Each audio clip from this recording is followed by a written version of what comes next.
Hello, welcome back to the Football Fill-In. It's another weekend of ups and downs and everything in between in the Premier League. Arsenal, still top of the league. Newcastle in the top four. We are a third of the way through the season. Is it time to actually put some respect on their name? Come on, let's get into this.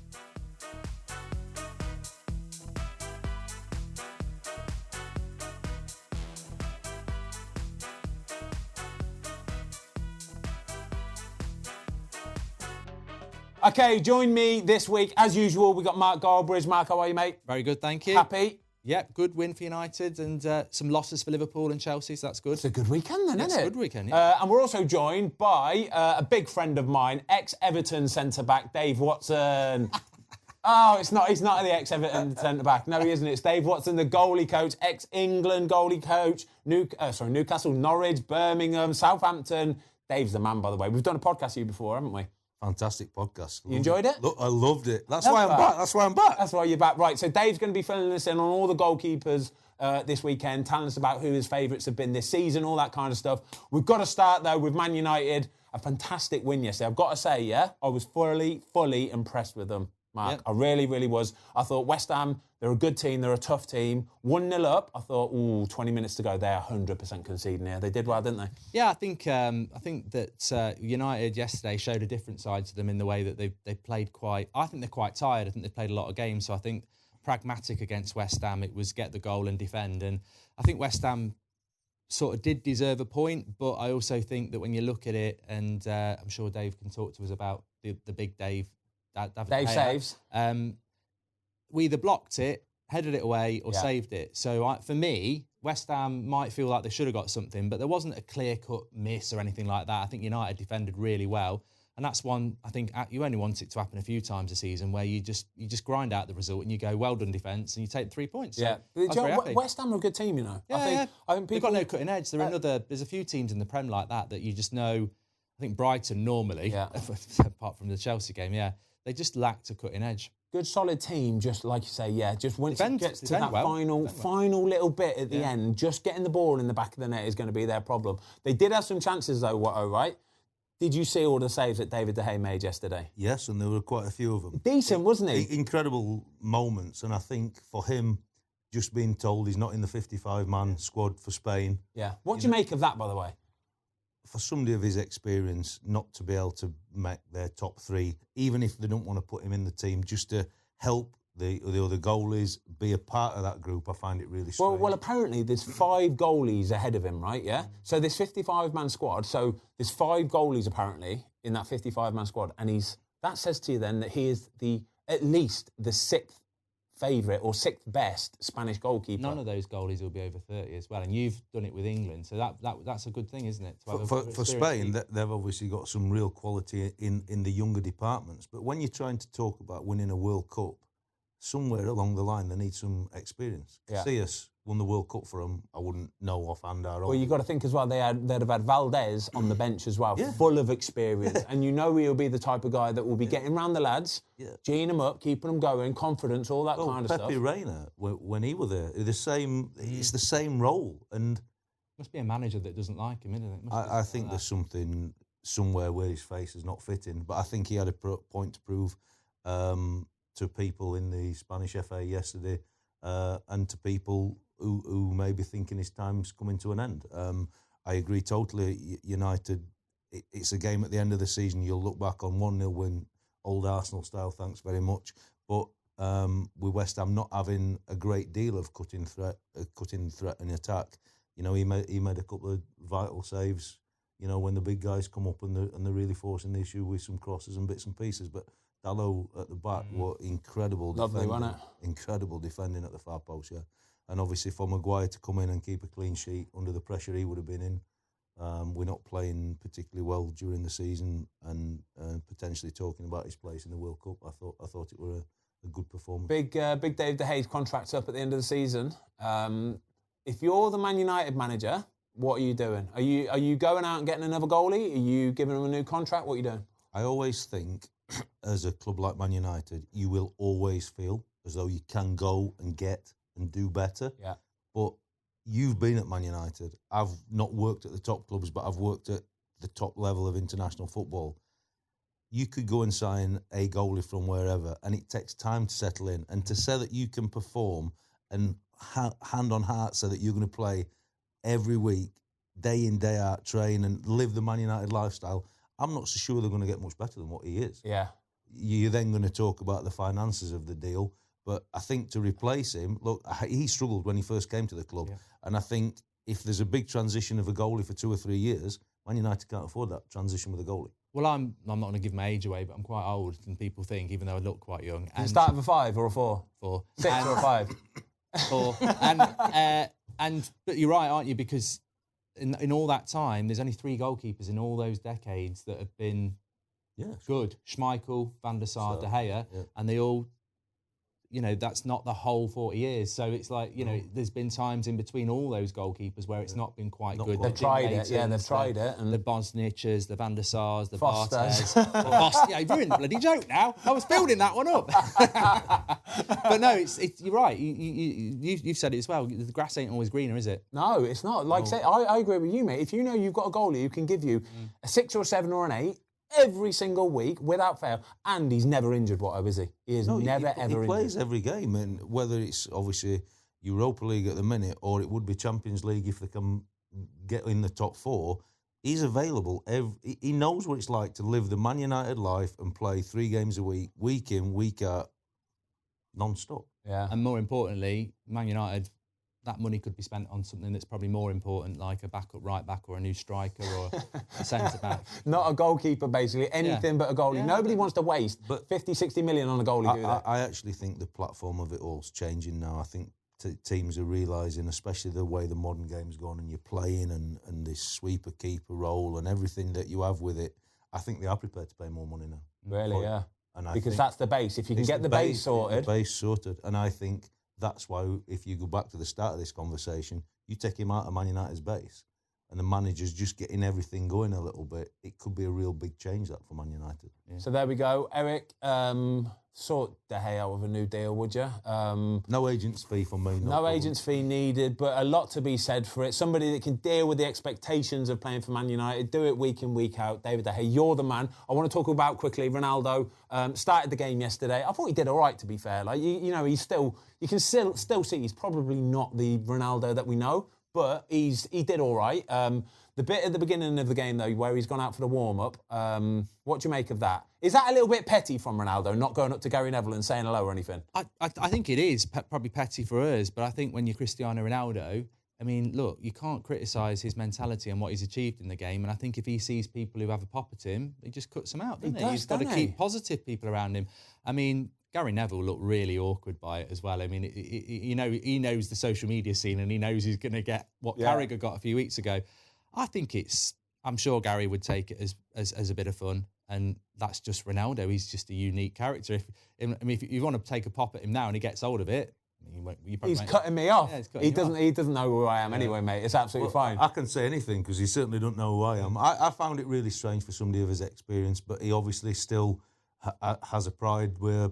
if somebody attacks him personally, he's prepared to hold a little vendetta for a short period of time. He's obviously got an ego, hasn't he? He's got an ego. I was going to say, is that pride or ego? Yeah, I think it's a bit of both. And that's probably, who knows, that might be what gets him up in the morning and gets him motivated. He goes on Twitter and sees people having a go, and that makes him do an extra 10 miles or something, I don't know. No, sure, I agree with Ben. I thought his performance were okay yesterday. Actually, the couple of moments he had a chance for a header and a left foot shot. Normally, he'd be thinking at least he's going to make the goal and make a save there, but...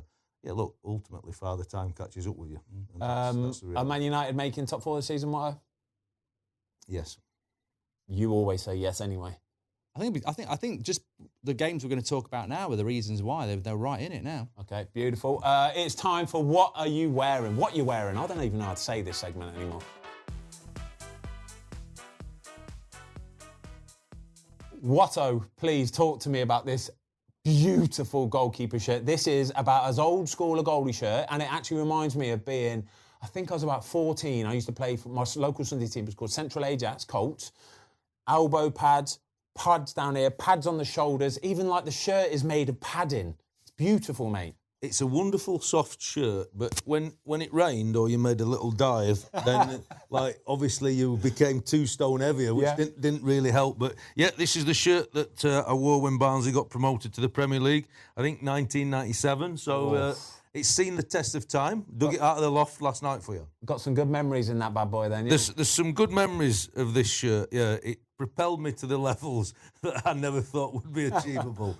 A season in the Premier League. Boom, mate. Boom! Not many people can say it. But do you know what amazes me most about that shirt, though? Is that even though now that you're about 3 stone heavier than what you were back playing, it's still baggy on you, isn't it? I know. I had a nice week in Spain last week, but the biking beforehand had just made sure I could get in it for you. Belting shirt, mate. Absolutely love it, love it.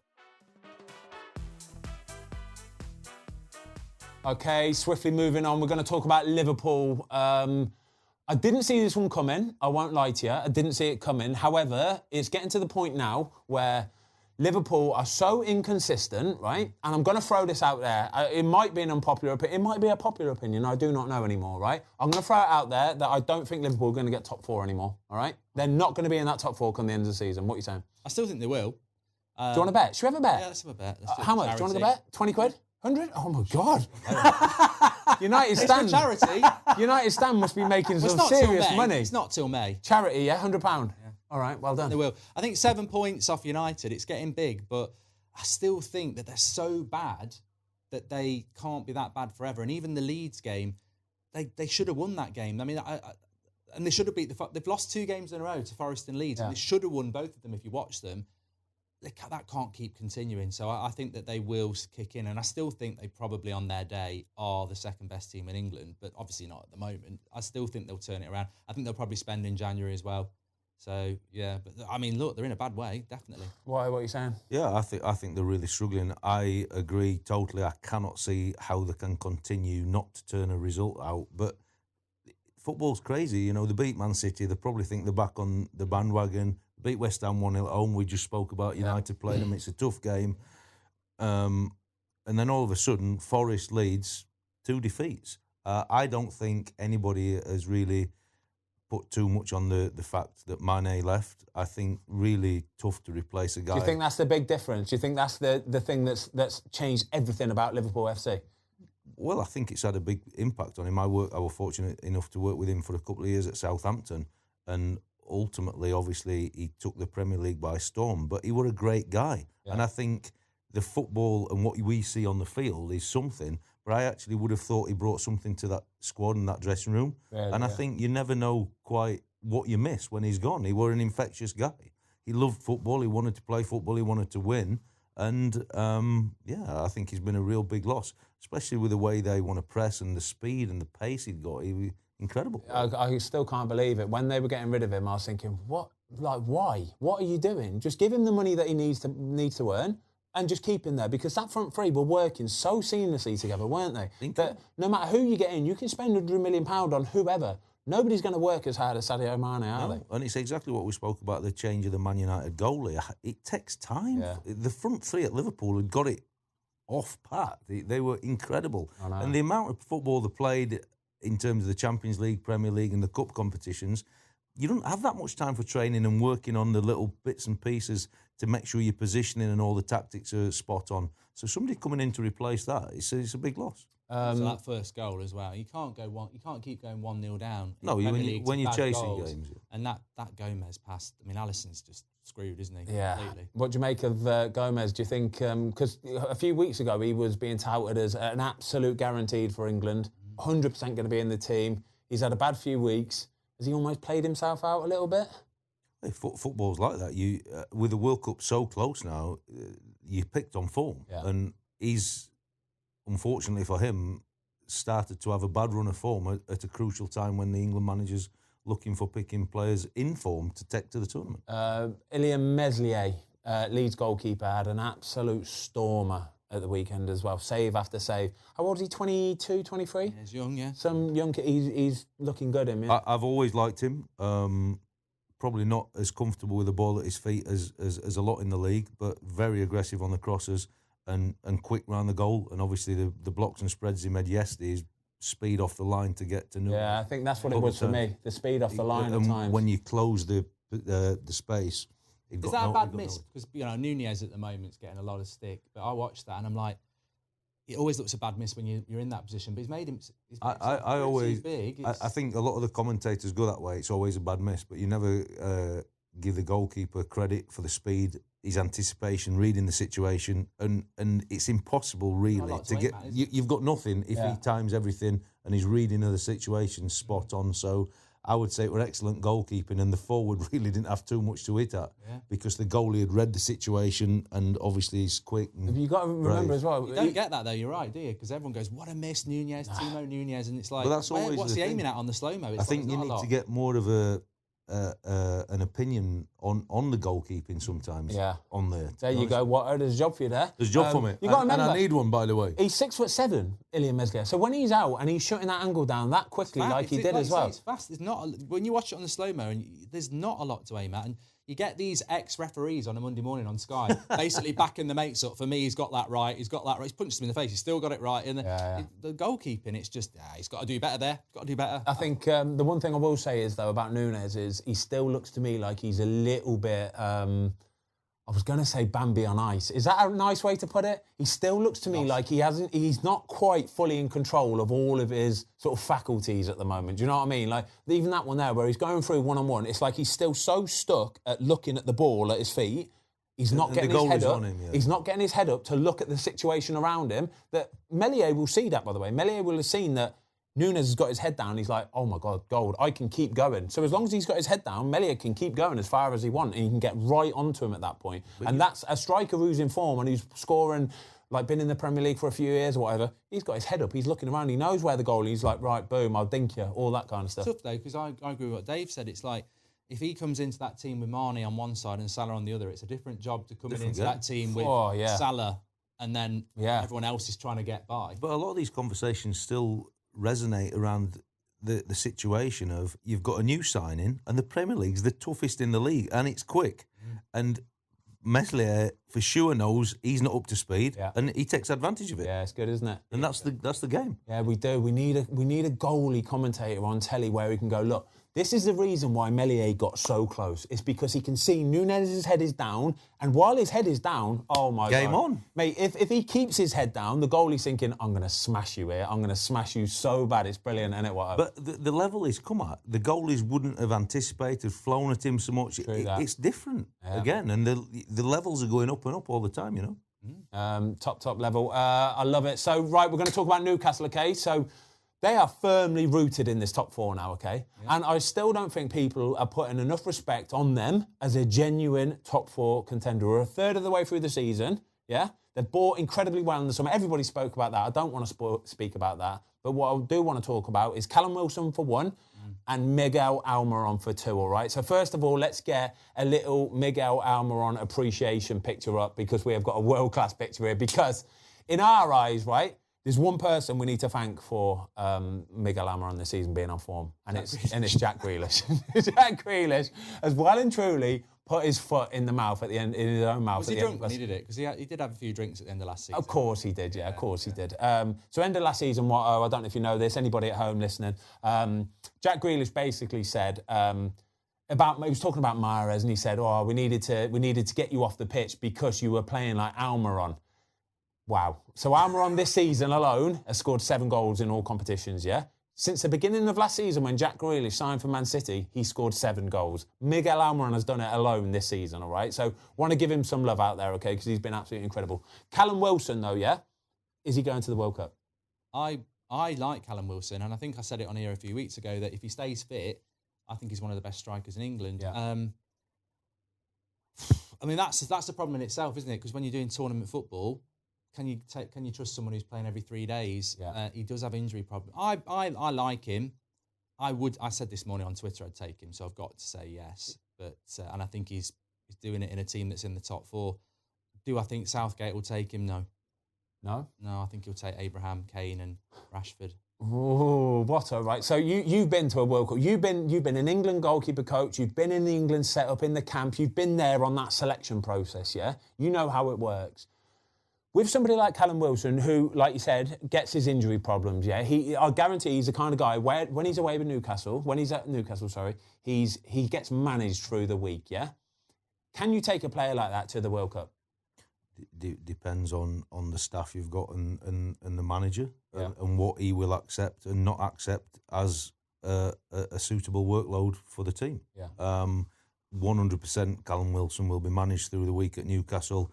He'll have a routine. He might be on second day recovery. He might be on third day recovery. 2 days before a game. It will be different to make sure he can manage the load for sure.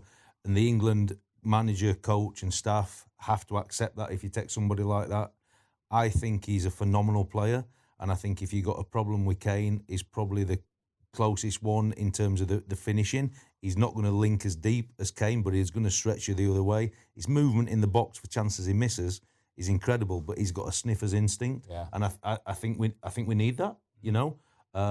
Abraham obviously going and playing in Italy, it's a different game, but I think Callum Wilson's a little bit sharper, if I'm honest. Rashford's coming back onto a good game.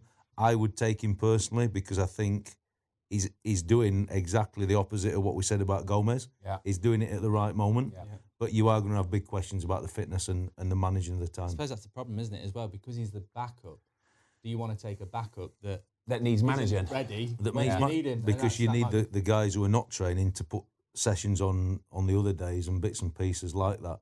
But ultimately, you got to score some goals, I think. This is a worry for me with Callum Wilson. For sure, on form and on ability, he's there all day long. The problem that you've got is, like I say, he's only going as a backup. He's going as a backup to Harry Kane, right?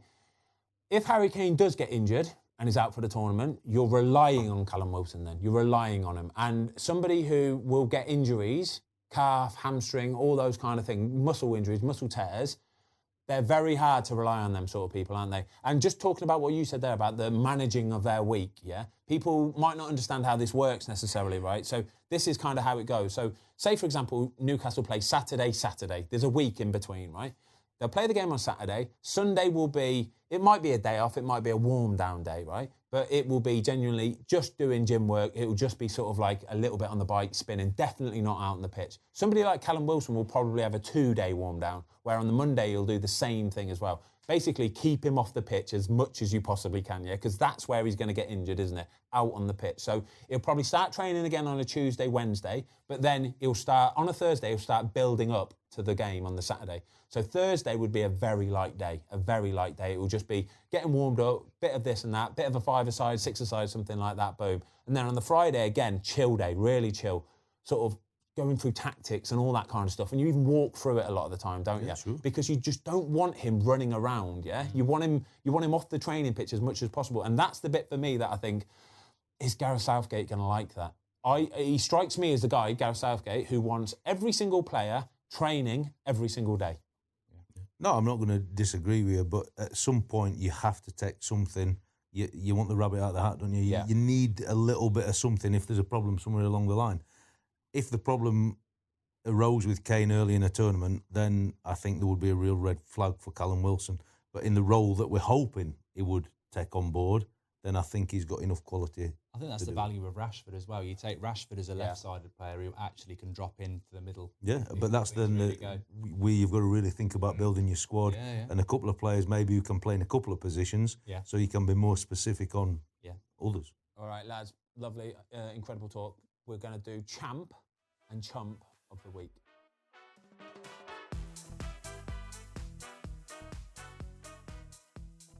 Okay, Champ of the week, lads. We have got, first of all, Ilyan Meslier, okay? Leeds, fantastic performance, save after save, really, really good. We've got David De Gea. This is goalkeeper heavy this week. I love it. We're all over this, Watto. We're only doing this for you, you know. David De Gea, again, clean sheet, on fire, save after save, big moments, all that kind of stuff. And then third and final, another Leeds player. What's his name? Somerville. What's his first name? Don't ask me, you know what I'll say. What did you say? Crescentio. You said Jimmy earlier. Yeah, you said what do you want me to say? So his name's not Jimmy Somerville, it's Crescencio. Crescencio? Crescencio. So Crescencio... I can't even say. I've got too much of a lisp. I can't even say it, right? Somerville, his name is, yeah? Lovely goal. He looks a player, by the way, as well. Who are you going to nominate? Who are you going to choose? I'm going Champ to of the week. Meslier. Goalies. To win away at Liverpool in Leeds' situation, you're going to need a goalie on top form. De Gea's saves were unbelievable, But I think for Leeds to go and win that, they needed a goalie at the top of his game. Beautiful. He's my vote. I can't vote Leeds. I'll go Manchester United. David De Gea. I think it's just funny because United have played so well recently, and I think people have forgotten that goalkeepers can win your games, and he did yesterday. Yeah. Yeah, I think I'm gonna back you up with De Gea. I am. I think Somerville, fair play, mate. You've got the loveliest first name in football. It's what a name in general. Crescencio Somerville's beautiful, but I can't pick you alone on that. Ilya Meslier was brilliant, but David De Gea, the saves at the big moments is the one for me. Is when you need somebody to step up and make that save at the last kick of the game, all that kind of stuff. He was there. He was brilliant. He looks like he's on top of his game. David De Gea, champ of the week.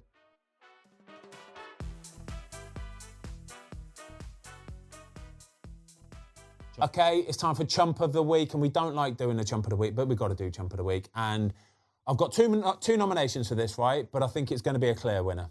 First of all, we're going to go Joe Gomez. First goal against Leeds. Horrific back pass. He didn't get his head up to see where Alisson was. Just sort of played the ball back. Easy goal, and that's a bad start for Liverpool. When you start off, 4 minutes gone, 1-0 down, your backs are to the walls to start with, right? So Joe Gomez, first nomination. Second nomination, who... It's ridiculous. Like, we've missed this guy, to be perfectly honest. We've missed it. And not for the right reasons. We've missed it because he's absolute loon. And it's incredible. And we want more of this, all right? But Diego Costa, okay? Diego Costa, come back into the Premier League. I think this is, third or fourth game? 97th minute. Drops the nut on somebody. Red card. It was Ben Mee, wasn't it? Dropped the nut on him. And you're still not fully convinced that it was a red card, but it is a red card. Yeah, I do think it's a red. We were talking about it, weren't we? I do think it's a red, but I think it's slow-mo again, making it look bad. It's not a major red, but it's definitely a red, but it's just, sometimes as a fan, if you're a Wolves fan, I'm not saying put the nut on anyone, but, like, if you're going to do it, like... Do it. Come on. It sends a wrong message out to kids and everyone who's watching to even do that, but to just half do it, which is what he sort of did. And Ben Mee's done the right thing, and I guarantee you, knowing what Ben Mee's like, he's probably been at him all game. Yeah. And unfortunately, I wonder why Wolves have bought a player. You're in a relegation battle and you bring a guy like that in. He's so unpredictable. His 3-game ban. What are you saying? Well, for me. For sure, Costa is the liability. He actually played well in the game, had a couple of snapshots and efforts in the game. But you're Wolves, you're in the bottom 3. You've signed him to try and get the team out of this situation. They've got a caretaker manager who I used to play with, who's finding his feet, managing in the Premier League. And one of your most experienced players is now out of the picture till after the World Cup. It's just lunacy, to be perfectly honest. And there's no place in it. Late on as well, wasn't it? Was it like 97th? Yeah. Yeah, the game's finished. They've actually got a good result at that point away from home. It's a tough place to go to, Brentford, and he's really cost them now until after the World Cup. It's lunacy. Okay, Diego Costa, stop headbutting people, please. You are Chump of the Week, mate.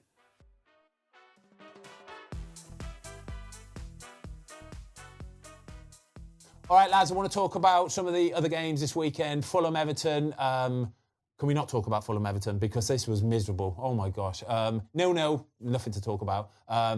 Brighton, though, against Chelsea, yeah? Return for Graham Potter.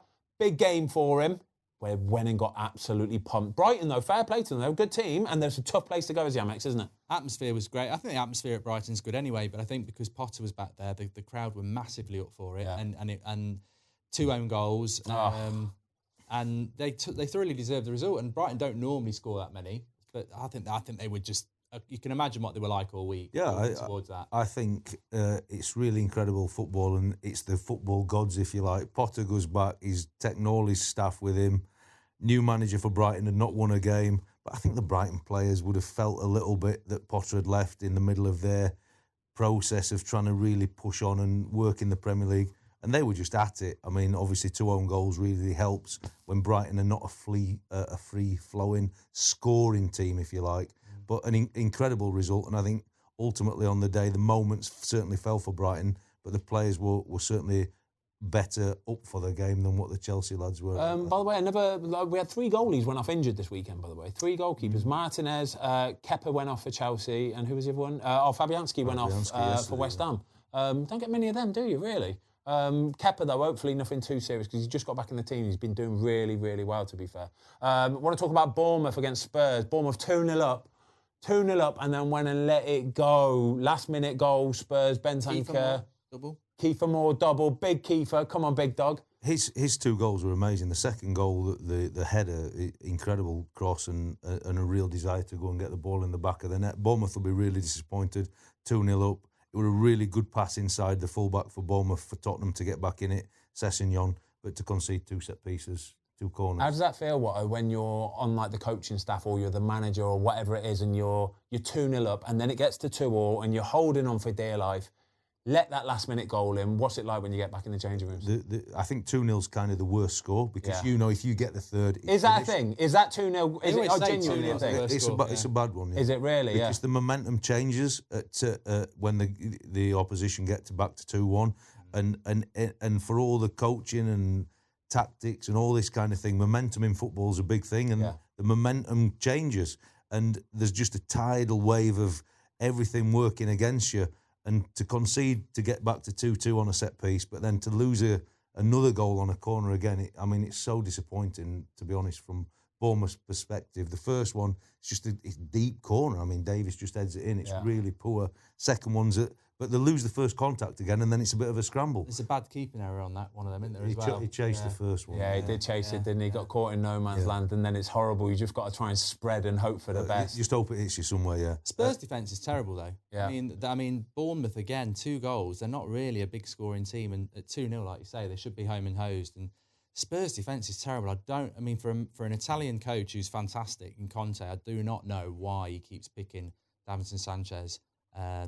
And I'm not a big fan of Emerson at right back, and I think both goals are sort of crosses in around those sort of players. But they're all over the place on both goals, and they were lucky in a way. I mean, they deserved it, but I would say more you're lucky. But I mean, Bournemouth will be so deflated. Not only with the fact that they're 2-0 up, but to lose it on 2 set plays, 2 really innocuous balls. It seems to me Tottenham this season just haven't been very good at all, but they're still third in the league. United won at the weekend, and I thought, the good players. Yeah, they are good players. That's the reality. Yeah. The good players, and a bit like teams of old, you find a way. Yeah. And somehow over the weekend they found a way to win that game that they should have never won for sure. I think they're good at beating the teams in the bottom half. Because you notice Spurs when they get beat by United or the top teams, and then you look at the league table and they're still there, and that's because they go and beat Bournemouth 3-2 or Forest 1-0. They're good at that. Leicester against Man City. Man City. It was a hard-fought win in the end, wasn't it?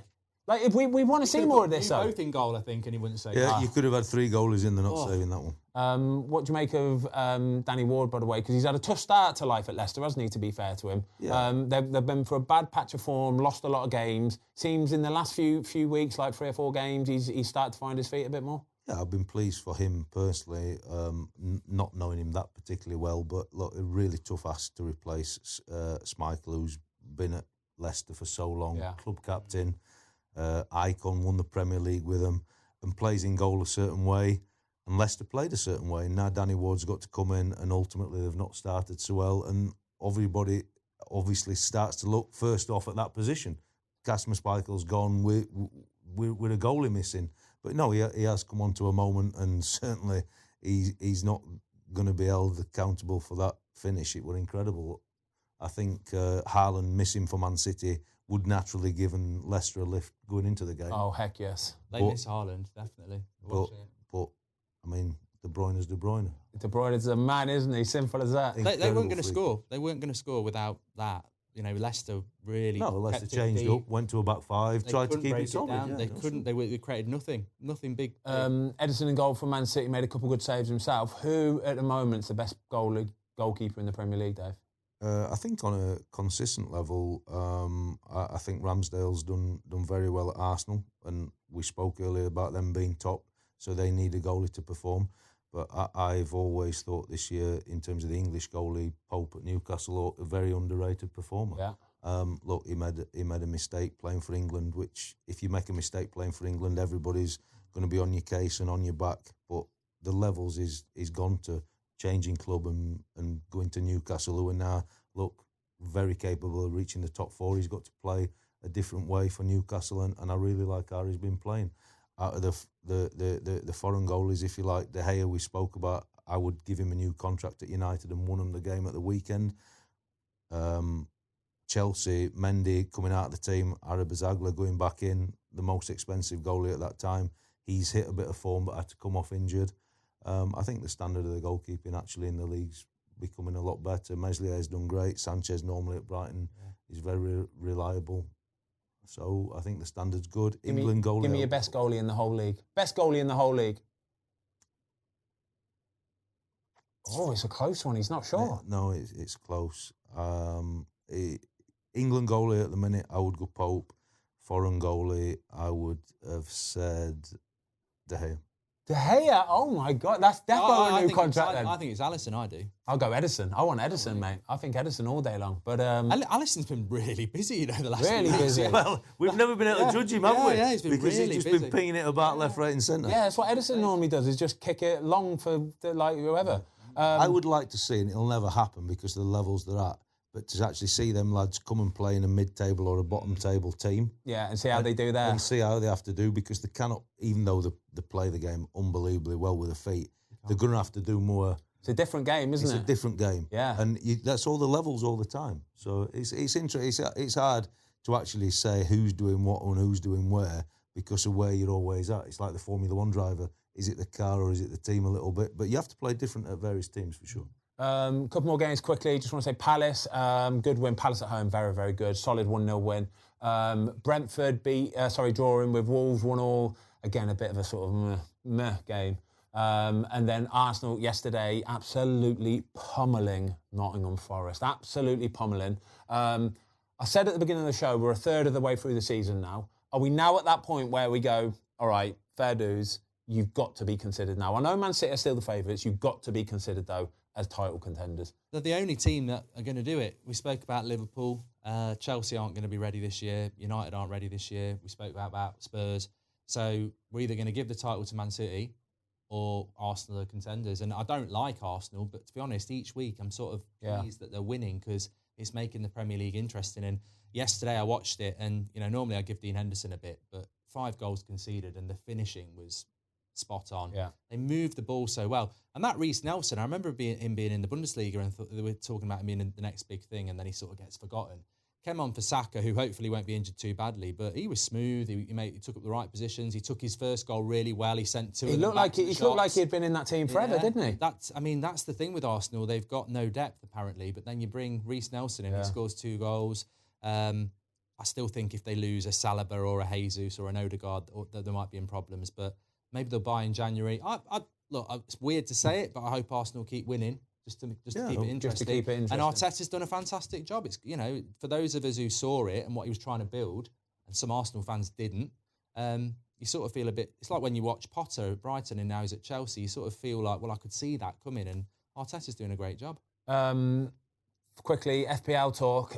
Any of you managers out there probably had your weekend absolutely ruined by the fact that Haaland didn't start, by the way. Your vice captain, hopefully you selected somebody half decent like De Bruyne or Jesus. However, I want to give a massive shout out to the two managers out there who triple captained Reece Nelson this week. Always one. There were 2. Must be brothers or mothers. 2 people triple captained Reece Nelson this weekend. You are absolutely geniuses. If you could get in the comments below and tell me what the lottery numbers are going to be, I would appreciate it.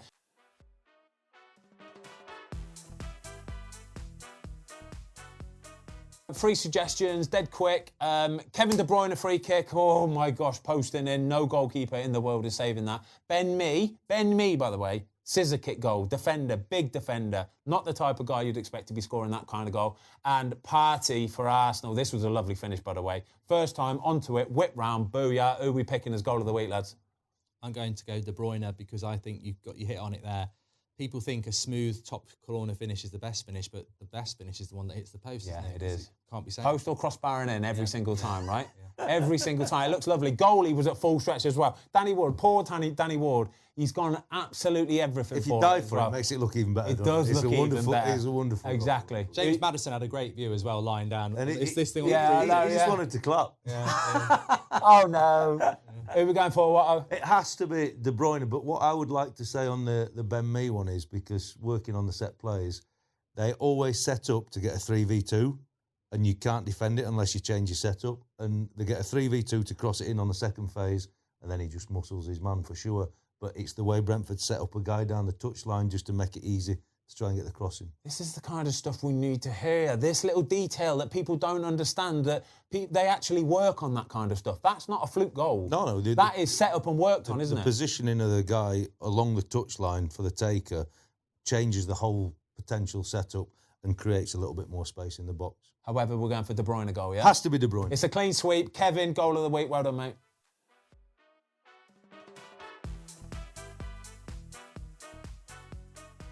I know you've all been waiting for this. It is time for the world-famous 60-second... Quiz of the week. Quiz, 60-second quiz. Watto, football knowledge has got to be good, isn't it? Come on, you're like a football stato geek, yeah? Not quite, but I'm usually okay. All right, well, whatever. This is how it works. 60-second timer. I'm going to rattle through the questions as quickly as you can. We've got a scoreboard here, right? I'm currently sat top of the scoreboard, by the way. Have a little look at this. There you go. Just so you know what kind of the level is, yeah? All right? I've seen your questions this week, and they're an absolute doddle. So if you are not top of the league afterwards, you're a shambles. You're a disgrace. You could have showed me them first, and then I'd had a chance. Can we have a timer for Dave Watson for the 60-second quiz, please? Count down me, Jiminy. Come on.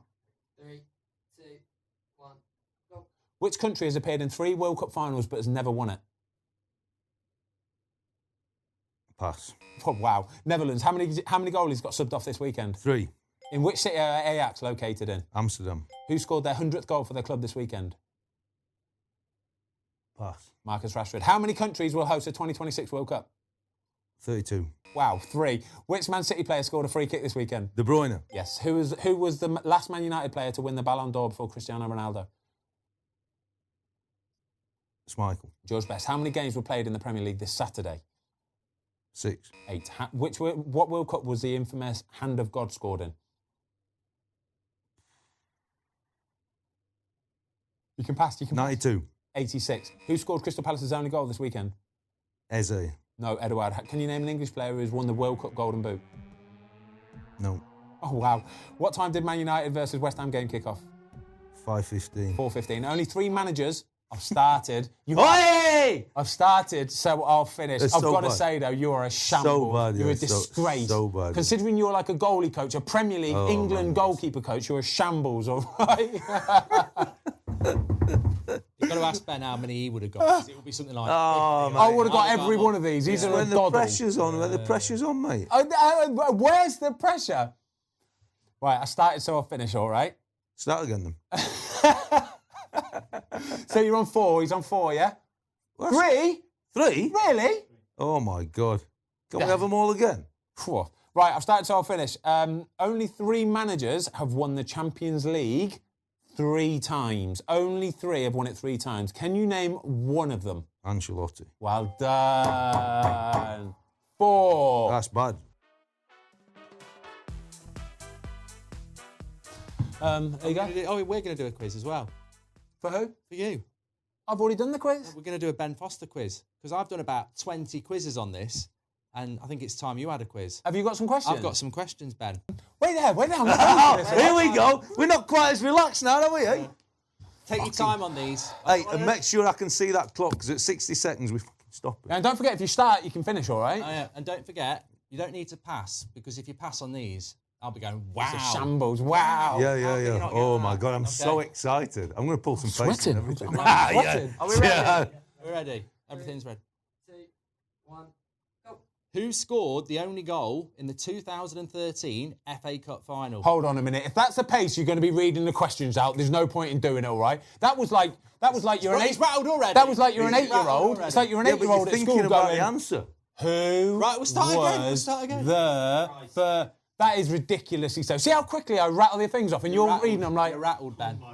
We've got him here. I don't think you're getting 4, mate. He's gone already. His head's gone. His head's gone. Ready? 3, 2, 1, go. So Who did Harry Kane score his first Premier League goal against? Leicester. Sunderland. Who did Reece James join on loan in 2018? Derby.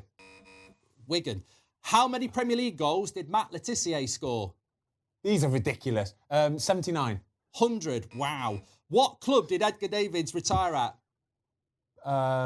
It was, oh God, it was like orangey coloured. Barnet. Oh, well done. Who scored the only goal in the FA Cup final in 2013? Oh my God, seriously? Jack Wilshere. Ben Watson. Who were the first MLS champions? LA. Easy. DC United. In what year did Lewandowski join Dortmund? Come on, this is simple. 2012. 10. To the nearest thousandth, what was the attendance at the Vitality Stadium this weekend? 12,000. 12,000. 10. Who scored a brace in the 1998 World Cup final? Henri. Zidane. This is a fucking bollocks. Load of shit, this is. Oh, load of bollocks. Honestly. The I got four of them. Nah, load of shit, mate. Get to me, the lot. I got four. I got four of them. Mark, just sign off for the week. You sign off for the week. Thanks, everyone. This is the Mark Goldbridge football fill-in, and Ben might be back next week. A load of rubbish.